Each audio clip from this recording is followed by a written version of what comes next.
રામ મંદિરની પ્રાણ પ્રતિષ્ઠા પૂર્ણ થતાની સાથે જ ભાજપ દ્વારા લોકસભાની ચૂંટણીની તડામાર તૈયારીઓ શરૂ કરી દીધી છે। હજુ તો ચૂંટણી જાહેર થઈ નથી, ત્યાં તો ચૂંટણીના મધ્યસ્થ કાર્યાલય શરૂ કરવાની કવાયત હાથ ધરવામાં આવી છે। વડોદરા લોકસભાના મધ્યસ્થ કાર્યાલયનું લોકાર્પણ કરવામાં આવ્યું છે। કરોલી બાગ ખાતે લોકાર્પણ કાર્યક્રમ યોજાયો હતો, જેમાં સાંસદ, ધારાસભ્ય, નગરસેવકો સહિત સંગઠનના કાર્યકરો ખાસ હાજર રહ્યા હતા।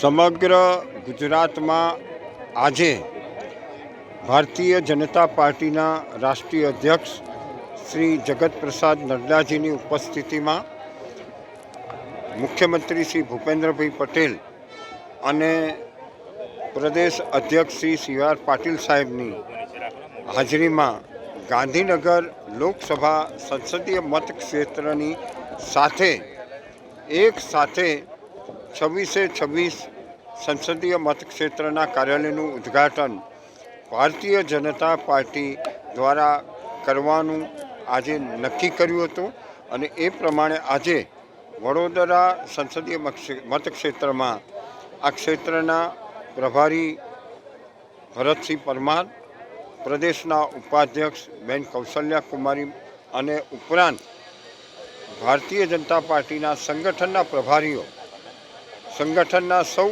અધિકારીઓ અને ધારાસભ્યોની ઉપસ્થિતિમાં આજે અહીંયા જંગી મોટી સંખ્યાની અંદર કાર્યાલયનું ઉદ્ઘાટન કરેલું છે। ભારતીય જનતા પાર્ટી એ ગઈ લોકસભામાં સમગ્ર દેશભરમાં મળેલી લીડમાં વડોદરામાં મોટી લીડ મળી હતી, એમ આગામી દિવસોમાં પણ આપણે ભવ્ય અને પ્રચંડ જીત એ સમગ્ર ગુજરાતમાં અને વડોદરા સંસદીય મતક્ષેત્રમાં મળનાર છે। નરેન્દ્રભાઈ મોદીના નેતૃત્વમાં સમગ્ર ભારત એ વિશ્વનું ગૌરવ બન્યું છે, વિશ્વની મહાસત્તા બની છે।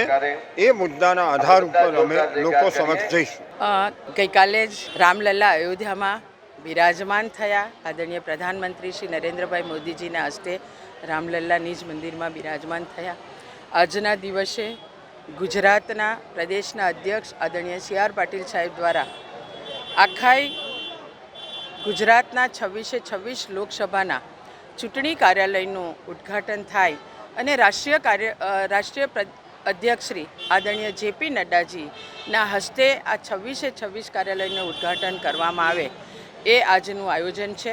વડોદરા લોકસભાના કાર્યાલયના ઉદ્ઘાટનમાં પણ પૂર્વ ગૃહમંત્રી પ્રદીપસિંહ જાડેજાજી, પૂર્વ પ્રદેશના મહામંત્રી આદરણીય ભરતસિંહજી પરમાર, પ્રદેશના ઉપાધ્યક્ષ આદરણીય કૌશલ્યા કુંવરબા અને તમામ ધારાસભ્યશ્રી, તમામ ચૂંટાયેલા પ્રતિનિધિ અને સૌની ઉપસ્થિતિમાં આજે વડોદરા લોકસભાના કાર્યાલયનું પણ ઉદ્ઘાટન થયું છે।